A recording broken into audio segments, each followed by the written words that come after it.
Insect mouthparts. Insects have mouthparts that may vary greatly across insect species, as they are adapted to particular modes of feeding. The earliest insects had chewing mouthparts. Most specialization of mouthparts are for piercing and sucking, and this mode of feeding has evolved a number of times independently. For example, mosquitoes, which are true flies, and aphids, which are true bugs, both pierce and suck, though female mosquitoes feed on animal blood whereas aphids feed on plant fluids. The development of insect mouthparts from the primitive chewing mouthparts of a grasshopper in the center A, to the lapping type B, of a bee, the siphoning type C, of a butterfly and the sucking type D, of a female mosquito. A. Antennae, C. Compound I, LB, labium, LR, labrum, MD, mandibles, MX, maxillae, HP hypopharynx. Evolution. Most external features of arthropods, the mouthparts of hexapoda are highly derived. Insect mouthparts show a multitude of different functional mechanisms across the wide diversity of insect species. It's common for significant homology to be conserved, with matching structures forming from matching primordia, and having the same evolutionary origin. However, even if structures are almost physically and functionally identical, they may not be homologous. Their analogous functions and appearance might be the product of convergent evolution. Chewing insects. The trophy, or mouthparts of a locust, a typical chewing insect. 1 labrum. 2 mandibles. 3 maxillae. 4 labium. 5 hypopharynx. Examples of chewing. 5 hypopharynx. 2 mandibles. 3 maxillae. 1 labrum. 2 mandibles. 3 maxillae. 4 labium. 5 hypopharynx. Examples of chewing insects include dragonflies, grasshoppers and beetles. Some insects do not have chewing mouthparts as adults but chew solid food in their larval phase. The moths and butterflies are major examples of such adaptations. Mandible. The mandibles of a bull ant. European honeybee, Apis mellifera, lap. European honeybee, Apis mellifera, lapping. Mouthparts, showing labium and maxillae. A chewing insect has a pair of mandibles, one on each side of the head. The mandibles are caudal to the labrum and anterior to the maxillae. Typically, mandibles are the largest and most robust mouthparts of a chewing insect, and it uses them to masticate, cut, tear, crush, chew food items. Types of muscles move the mandibles in the coronal plane of the mouth. Abductor muscles move insects' mandibles apart laterally, adductor muscles bring them together medially. They do this mainly in opening and closing their jaws in feeding, but also in using the mandibles as tools, or possibly in fighting. In carnivorous chewing insects, the mandibles commonly are particularly serrated and knife-like, and often with piercing points. In herbivorous chewing insects, mandibles tend to be broader and flatter on their opposing faces, as for example in caterpillars. In some species, such as of Leucanidae and some Cerambicidae, the mandibles are modified to such an extent that they do not serve any feeding function, but are instead used to defend mating sites from other males. In some ants and termites, the mandibles also serve a defensive function, particularly in soldier casts. In bull ants, the mandibles are elongate and toothed, used both as hunting and defensive appendages. In bees that feed primarily by the use of a proboscis, the primary use of the mandibles is to manipulate and shape wax, and many paper wasps have mandibles adapted to scraping and ingesting wood fibers. Maxilla. Fitted beneath caudal to the mandibles, paired maxillae manipulate and, in chewing insects, partly masticate food. Each maxilla consists of 2 parts, the proximal cardo plural cardines and distal stipes plural stipets. At the apex of each stipes are 2 lobes, the inner lacenia and outer galea plurals laciniae and gallii. At the outer margin, the typical galea is a cupped or scoop-like structure, located over the outer edge of the labium. In chewing insects, such as adult Lepidoptera, the maxillae may be drastically adapted to other functions. Unlike the mandibles, but like the labium, the maxillae bear lateral palps on their stipets. These palps serve as organs of touch and taste in feeding and in the inspection of potential foods and/or prey. In chewing insects, adductor and abductor muscles extend from inside the cranium to within the bases of the stipets and cardines, much as happens with the mandibles in feeding, and also in using the maxillae as tools. The maxillae are more mobile than the mandibles, and the gallii, laciniae, and palps also can move up and down somewhat, in the sagittal plane, both in feeding and in working, for example in nest building by mud dauber wasps.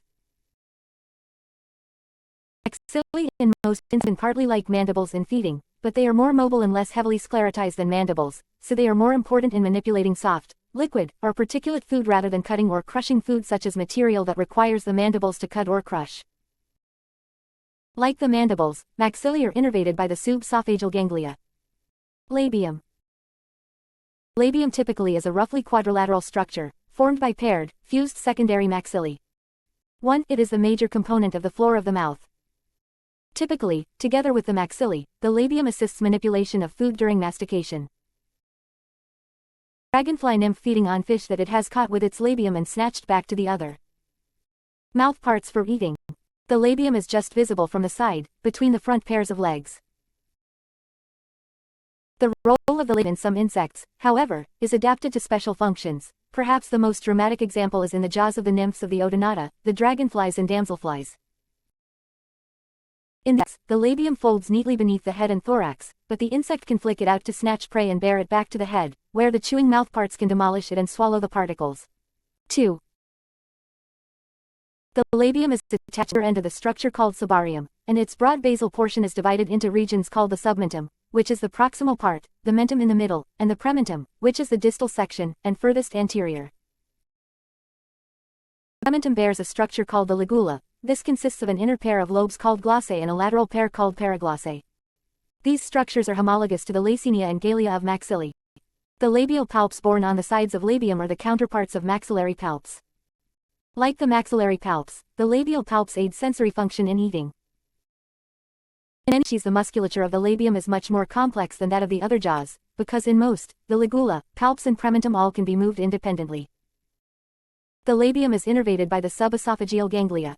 3, 4, 5.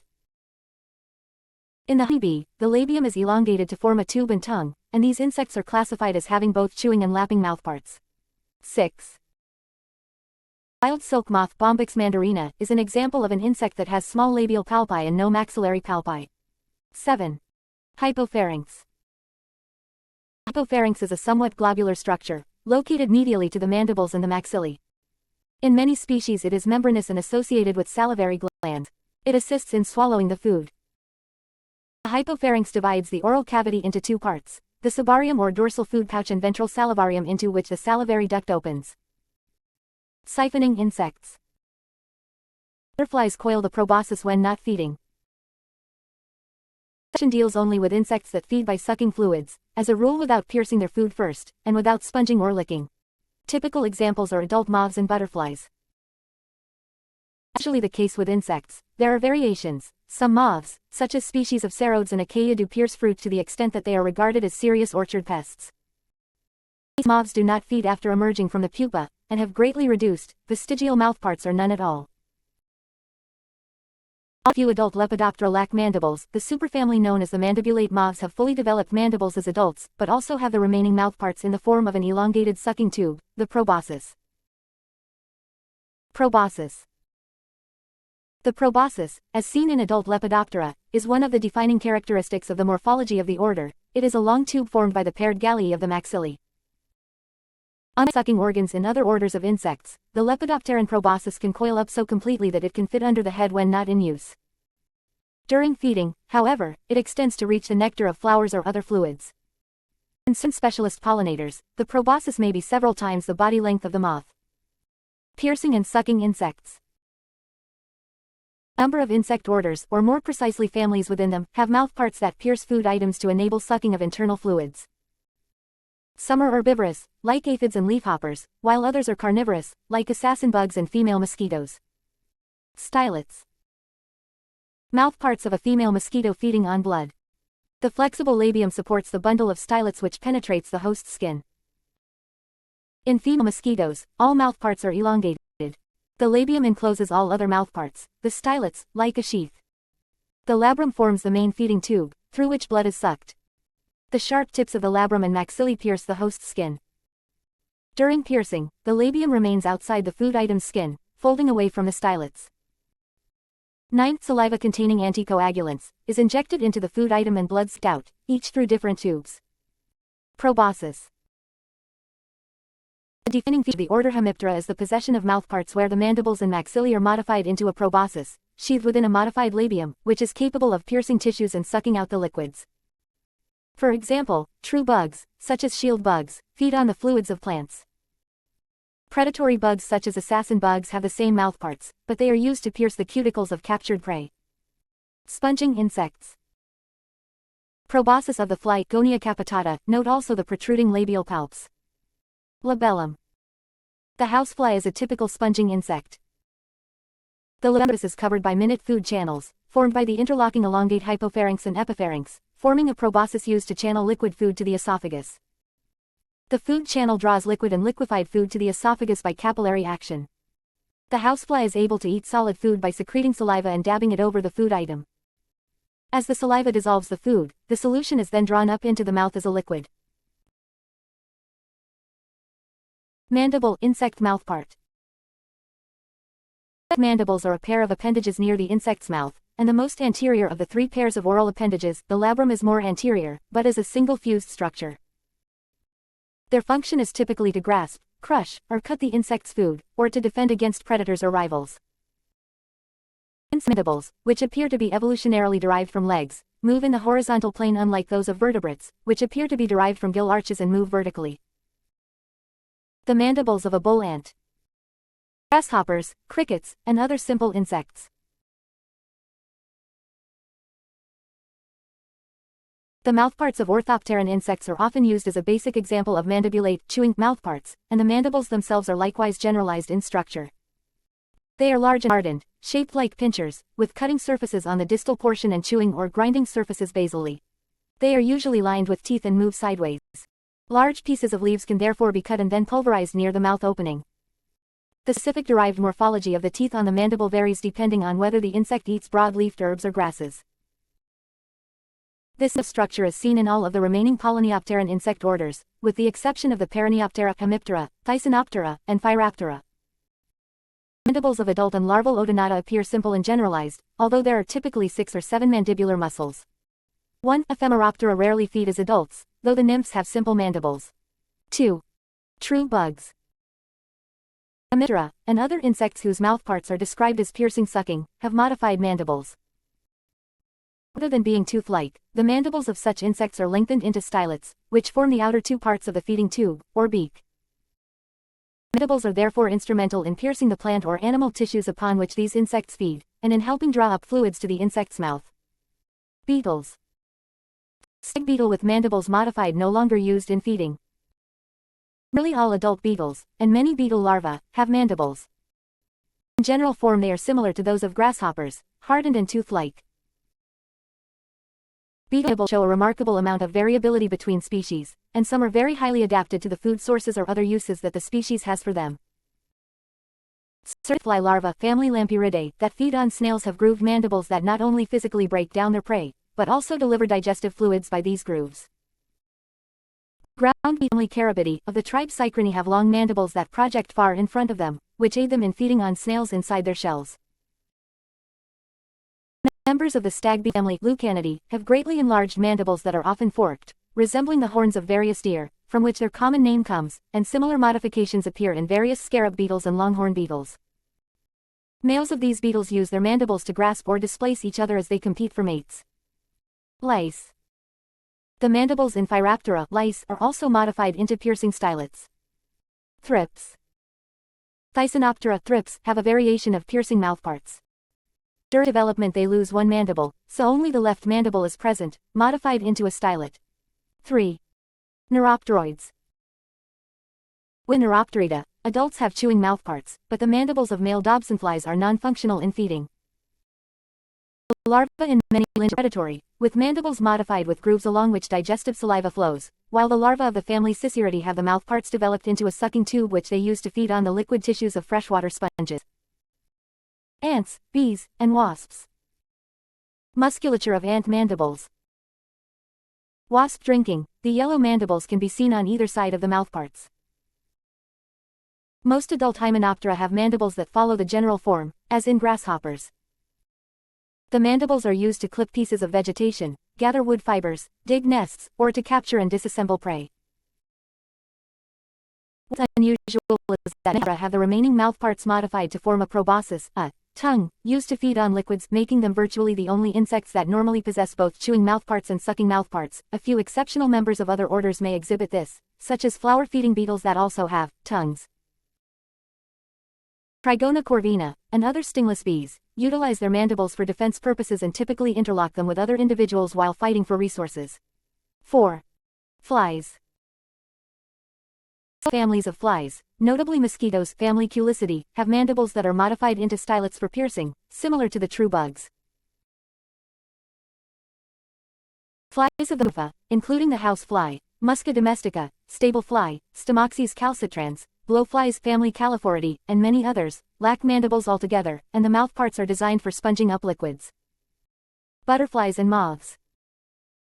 A few adult Lepidoptera lack mandibles, with the remaining mouthparts forming an elongated sucking tube. The exception is the mandibulate moths, family Micropterigidae, which have fully developed mandibles as adults. Thorax, arthropod anatomy. The thorax is the midsection tagma of the hexapod body, insects and entognithans. It holds the head, legs, wings and abdomen. It is also called mesosoma or cephalothorax in other arthropods. It formed the thorax, mesothorax and metathorax and comprises the scutellum, the cervix, a membrane that separates the head from the thorax, and the pleuron, a lateral scleroid of the thorax. In dragonflies and damselflies the mesothorax and metathorax are fused together to form the synthorax. 1, 2. In some insect pupae, like the mosquitoes, the head and thorax can be fused in a cephalothorax. Suborder Apocrita wasps, ants and bees in the order Hymenoptera have the first segment of the abdomen fused with the thorax, which is called the propodium. The head is connected to the thorax by the occipital foramen, enabling a wide range of motion for the head. 3. In most flying insects, the thorax allows for the use of asynchronous muscles. The thorax in various types of insect. In Heteroptera. In Diptera.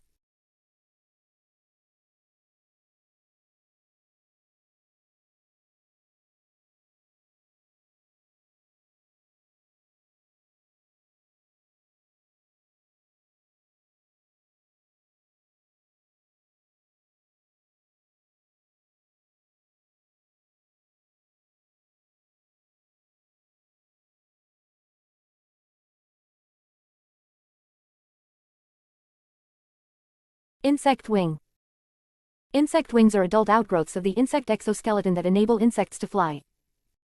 They are found on the second and third thoracic segments, the mesothorax and metathorax, and the two pairs are often referred to as the forewings and hind wings, respectively, though a few insects lack hind wings, even rudiments. By a number of longitudinal veins, which often have cross connections that form closed cells in the membrane. Extreme examples include the dragonflies and lacewings. The patterns result in the fusion and cross-connection of the wing veins are often diagnostic for different evolutionary lineages and can be used for identification to the family or even genus level in many orders of insects.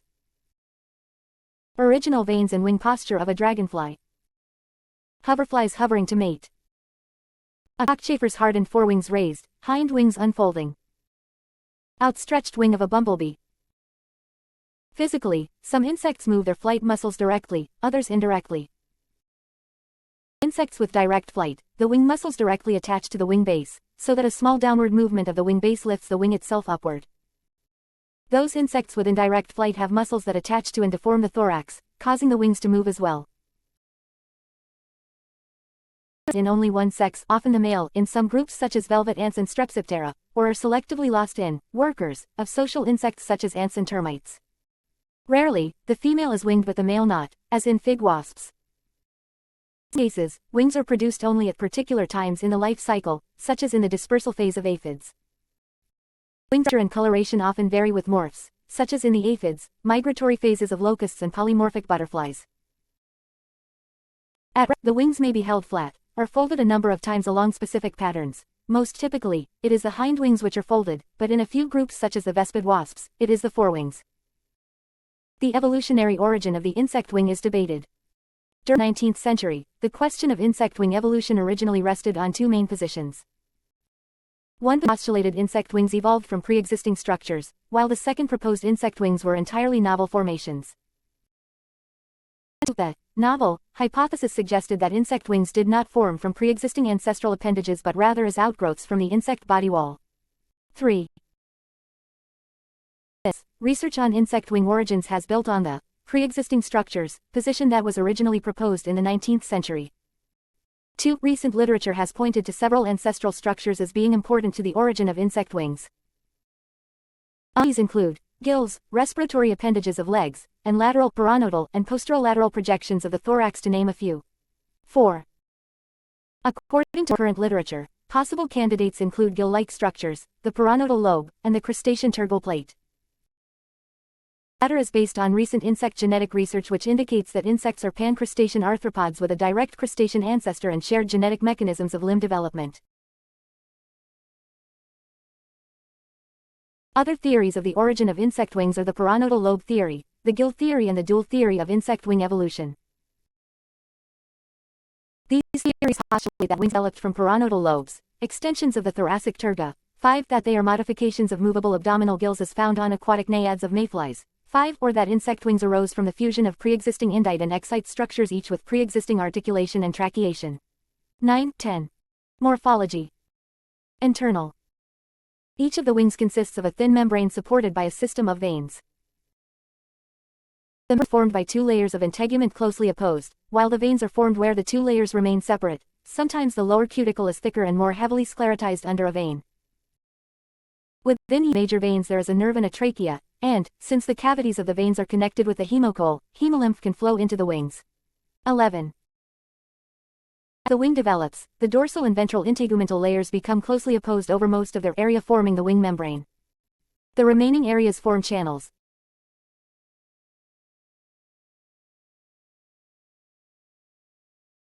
These theories postulate that wings developed from paranodal lobes, extensions of the thoracic terga. 5. That they are modifications of movable abdominal gills as found on aquatic naiads of mayflies. 5. Or that insect wings arose from the fusion of pre-existing indite and excite structures, each with pre-existing articulation and tracheation.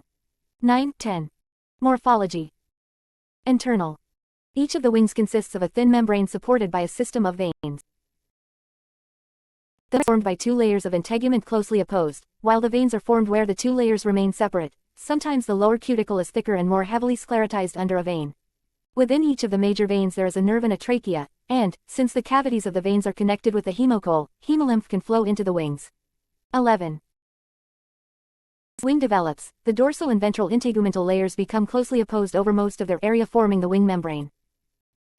The remaining areas form channels, the future veins, in which the nerves and tracheae may occur. The cuticle surrounding the veins becomes thickened and more heavily sclerotized to provide strength and rigidity to the wing. Two types occur on the wings: microtrichia, which are small and irregularly scattered, and macrotrichia, which are larger, socketed, and may be restricted to veins. The scales of Lepidoptera and Trichoptera are highly modified macrotrichia. 12. Venation. Venation of insect wings, based on the Comstock-Needham system.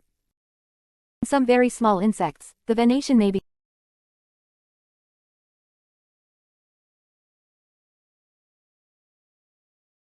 9. Morphology. Internal. Each of the wings consists of a thin membrane supported by a system of veins. The membrane is formed by two layers of integument closely opposed, while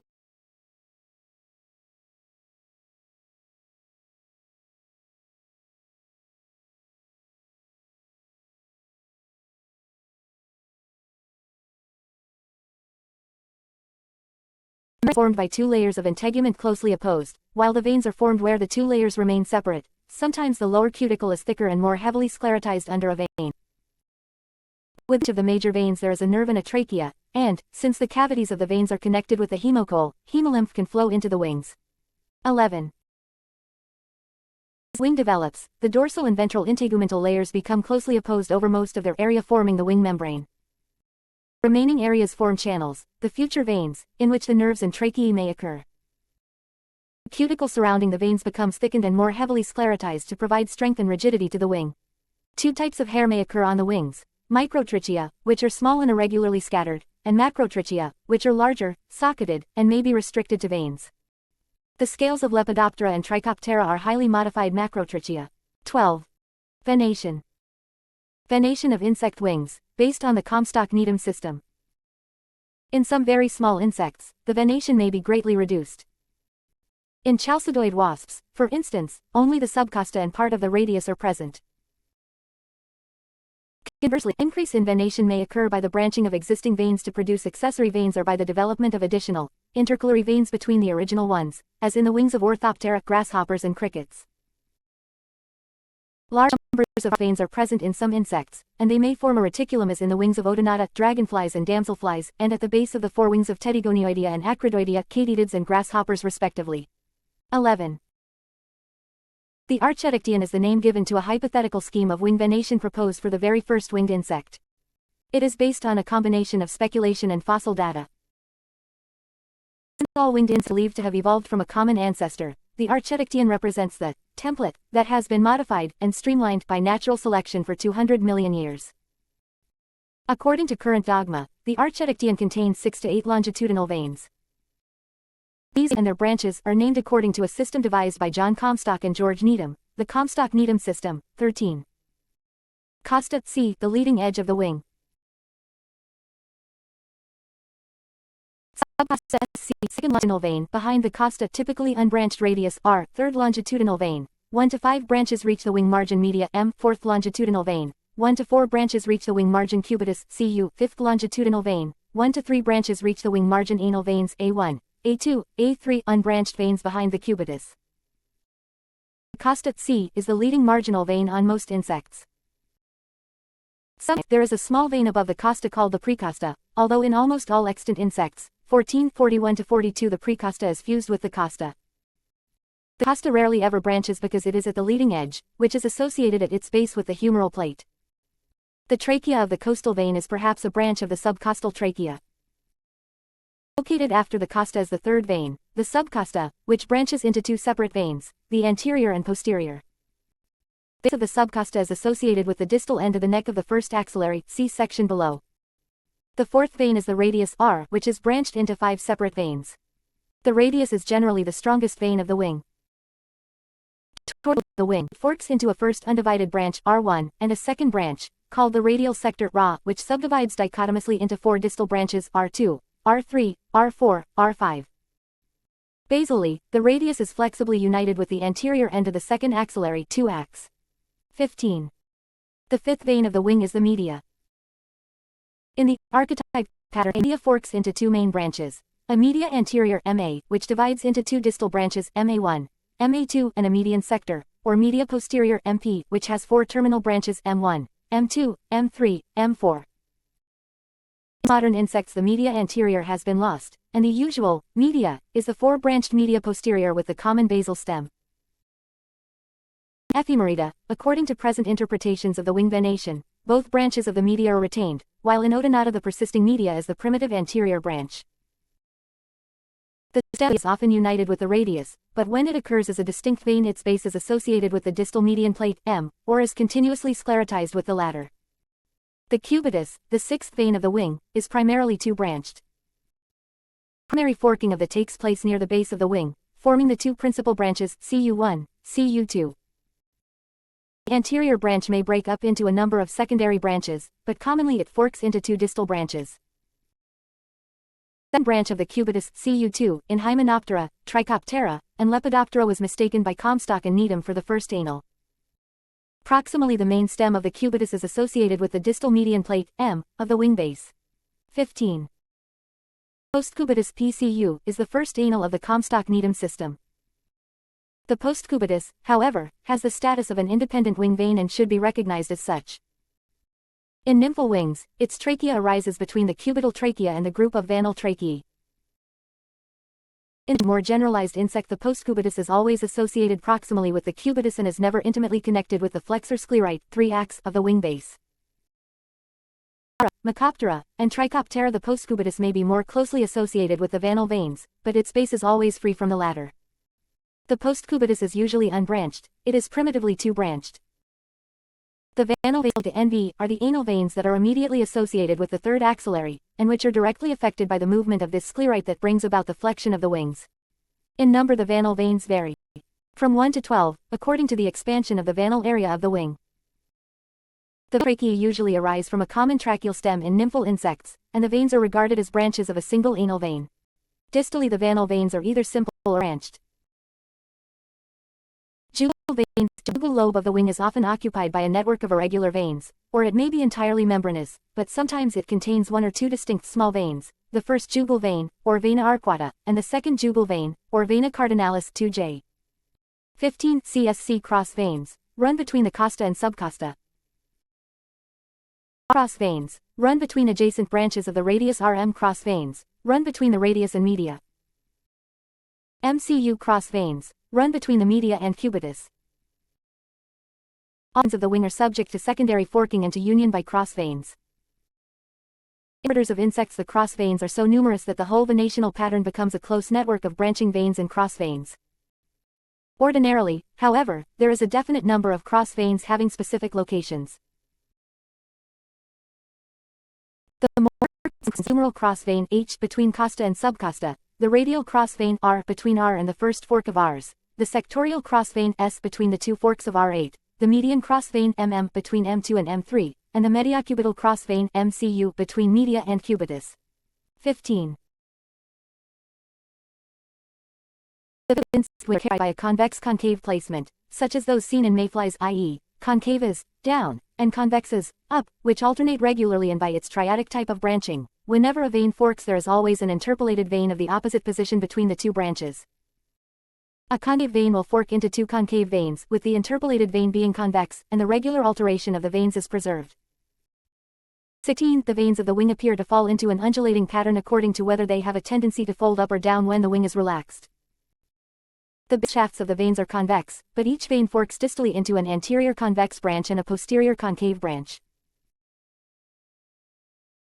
The costa and subcosta is convex and concave branches of a primary first vein. Rs is the concave branch of the radius, posterior media the concave branch of the media. Cu1 and Cu2 are respectively convex and concave, while the primitive postcubitus and the first vanal have each an anterior convex branch and a posterior concave branch. The convex or concave nature of the veins has been used as evidence in determining the identities of the persisting distal branches of the veins of modern insects, but it has not been demonstrated to be consistent for all wings. 11. 15. Fields. Areas are delimited and subdivided by fold lines along which the wing can fold, and flexion lines along which the wing can flex during flight. The final distinction between the flexion lines and the fold lines is often blurred, as fold lines may permit some flexibility or vice versa. Differences that are found in nearly all insect wings are the clavel, a flexion line, and jugal folds, or fold line, forming variable and unsatisfactory boundaries. Wing can be very complicated, with transverse folding occurring in the hind wings of Dermaptera and Coleoptera, and in some insects the anal area can be folded like a fan. 14. There are about 4 different fields found on the insect wings. Remigium. Anal area, Vanus. Jugal area. Axillary area. Alula. And crossveins occur in the anterior area of the remigium, which is responsible for most of the flight, powered by the thoracic muscles. The portion of the remigium is sometimes called the clavus. The 2 other posterior fields are the anal and jugal areas. 14. The anal fold has the usual position anterior to the group of anal veins. The remigium contains the costal, subcostal, radial, medial, cubital, and postcubital veins. Flexor turns posteriorly on the flexible basal connection of the radius with the second axillary, and the base of the mediocubital field is folded medially on the axillary region along the plica basalis BF between the median plates M of the wing base. 15. The is bordered by the vanal fold, which typically occurs between the postcubitus and the first vanal vein. In Orthoptera it usually has this position. In the forewing of Blattidae, however, the only fold in this part of the wing lies immediately before the postcubitus. Plecoptera the vanal fold is posterior to the postcubitus, but proximally it crosses the base of the first vanal vein. In the cicada the vanal fold lies immediately behind the first vanal vein, LV. These small variations in the actual position of the vanal fold, however, do not affect the unity of action of the vanal veins, controlled by the flexor sclerite 3-ax in the flexion of the wing. In the hind wings of most Orthoptera a secondary vena dividens forms a rib in the vanal fold. It is usually triangular in shape, and its veins typically spread out from the third axillary like the ribs of a fan. Some of the vanal veins may be branched, and secondary veins may alternate with the primary veins. The vein is usually best developed in the hindwing, in which it may be enlarged to form a sustaining surface, as in Plecoptera and Orthoptera. The great fan-like Expansions of acridity are clearly the vanal regions, since their veins are all supported on the third axillary sclerites on the wing bases, though Martinov 1925 ascribes most of the fan areas in acridity to the jugal regions of the wings. True jugum of the acridid wing is represented only by the small membrane mesid of the last vanal vein. The jugum is more highly developed in some other Polyneoptera, as in the Mantidae. The higher insects with narrow wings, the vanus becomes reduced, and the vanal fold is lost, but even in such cases the flexed wing may bend along a line between the postcubitus and the first vanal vein.